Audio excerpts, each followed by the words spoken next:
上一集我们分享了露营垃圾的注意事项，这一集我们介绍详细的处理办法。下面我们每一类垃圾分别试一试用什么办法处理。之前说了，湿垃圾其实是最难处理的一种，就是包括这些厨余啊什么的。但其实这种海鲜的袋子，装海鲜的袋子是处理湿垃圾的利器。这种袋子通常都非常结实、厚实又不漏。看这个袋子，在户外应该好长时间了，依然很完整。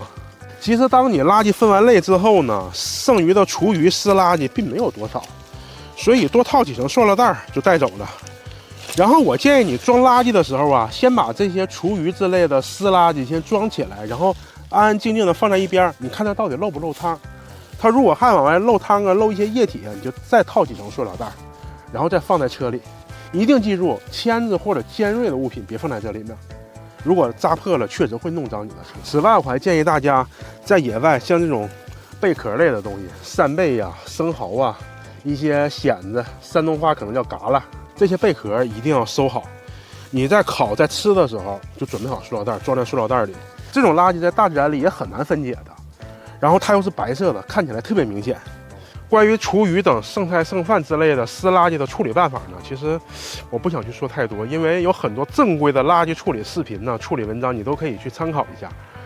我建议就是多留点塑料袋，多打包几层，然后在你处理垃圾时呢，优先处理掉这些湿垃圾，放在边上静置，看看它是不是还在漏液漏汤。如果不漏液不漏汤，你就可以安心的给它带走；如果还是有漏液漏汤，你就再往上套塑料袋。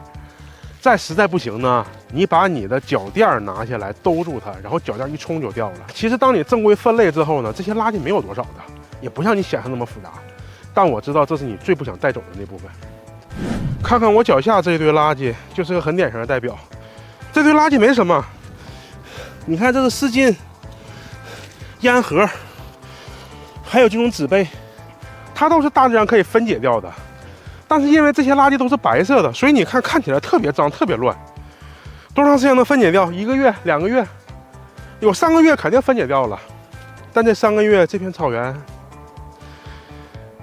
这些垃圾可能很多人都被灌输过，说它可以分解，包括像这种餐盒，买的时候这就是可降解餐盒，确实能降解，但是你扔在野外，它依然不好看。所以不管能不能降解，我希望大家还是把这些垃圾带走吧。还大自然一个清净。谢谢大家。在户外呢，这种矿泉水瓶应该是很主要的一类垃圾。矿泉水瓶、可乐瓶，这种垃圾怎么处理呢？非常简单，把瓶盖拧开，卷曲之后再把瓶盖拧上。处理后的体积其实非常小。这一个袋子能装几十个矿泉水瓶。很多时候呢，看这种矿泉水瓶的处理方式，也是区分老户外和新户外的一个很重要的方法。看看这么大的一个可乐瓶子，其实你用这种办法处理，折叠完以后非常显眼。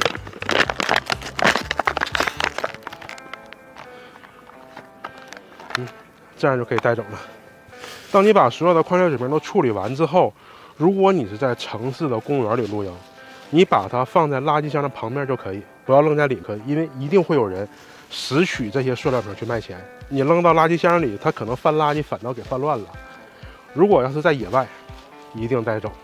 虽然你这么处理过的体积很小，但是这种东西真的是一辈子都分解不掉的。这就是矿泉水瓶的正规处理办法。给大家一个小建议，在户外我非常建议大家不要带玻璃瓶的饮料，不管是啤酒还是其他饮料，尽量不去买玻璃瓶的。首先，这个玻璃瓶装在你车上的时候，颠簸经常会碎掉，这样你车上全是玻璃碴子。然后呢，这些玻璃瓶其实非常难处理，在户外，它重量非常重，然后又没法回收。你看我脚下这一堆，这就是携带玻璃瓶的后果。这种玻璃瓶与我们常用的塑料瓶不一样，它的体积是无法压缩的，你没法像我们用处理塑料瓶的办法给它卷起来。然后这种玻璃瓶在野外通常也是没人拾取的，它无法回收，也不值钱，反倒它会经常的破碎，而且重量非常重。这些东西在大自然里10000年可能都分解不掉。如果你在户外携带了这种玻璃瓶怎么办呢？我建议你把里面的液体倒掉。一般啤酒啊、饮料其实对大自然没有太大伤害的。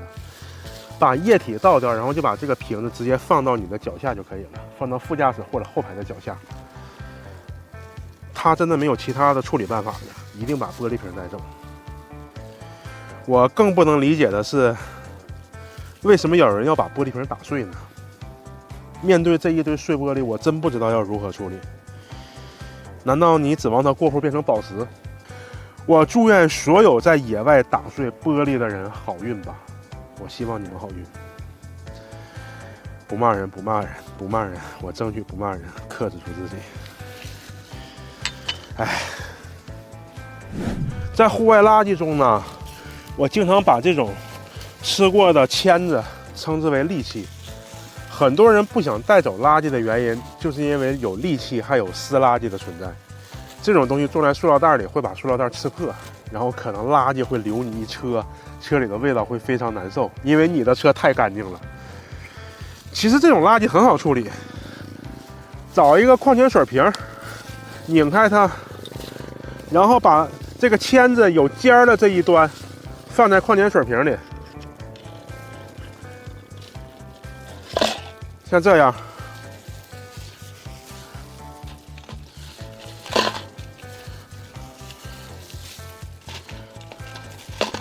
如果这个签子太长了呢，你也可以用2个水瓶去对接。其实这个肉串签子啊，如果正规处理，它没有多少，都是小小的一把。你看这一堆垃圾里的签子，很快你就整理干净了。这种东西其实在我们老户外的手里都是要重复使用的，你扔了也无所谓，但是一定处理好吧。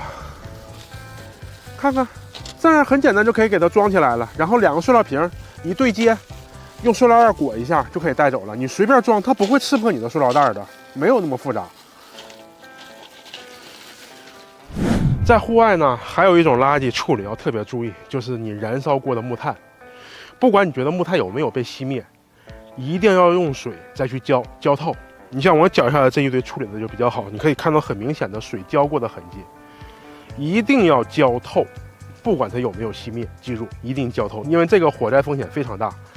另外，这个烤肉的炉子什么的，很多人都当一次性的，不想带走。如果在城市的公园有垃圾箱的话，你可以等肉串的炉子冷却了之后，放在垃圾箱旁边，因为会有专门拾荒的人去捡走。那个炉子是可以卖钱的，可以卖废铁的。如果是在野外呢，还麻烦大家把炉子带走。提到带炉子，我建议大家装木炭的那个纸壳箱你不要扔，因为大多数装木炭的纸壳箱都可以把炉子装进去，这样不会弄脏你的车。然后携带烤串炉子呢，一定注意，一定要等炉子温度降低以后再去收纳。温度降低到什么程度呢？通常我的经验，炉子你浇过水之后，它还会很热的。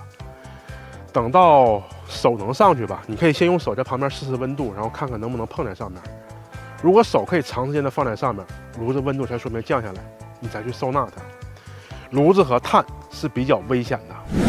除了上面提到的这些垃圾，还有一类垃圾得和大家单独唠叨一下，就是剩余的食物。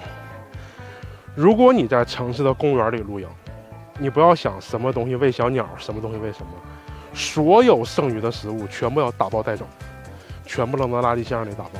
因为你在大自然留下的善心，很容易就成为大自然的垃圾，而且很多食物很快就会腐败，那个味道非常难闻。如果你在这种野外的环境里呢，我建议谷物、面包、饼干之类的，你可以搓碎了撒到树林里的草丛里，因为小动物是很喜欢这些东西的。然后剩的菜呀，还有菜汤、油汤一定带走。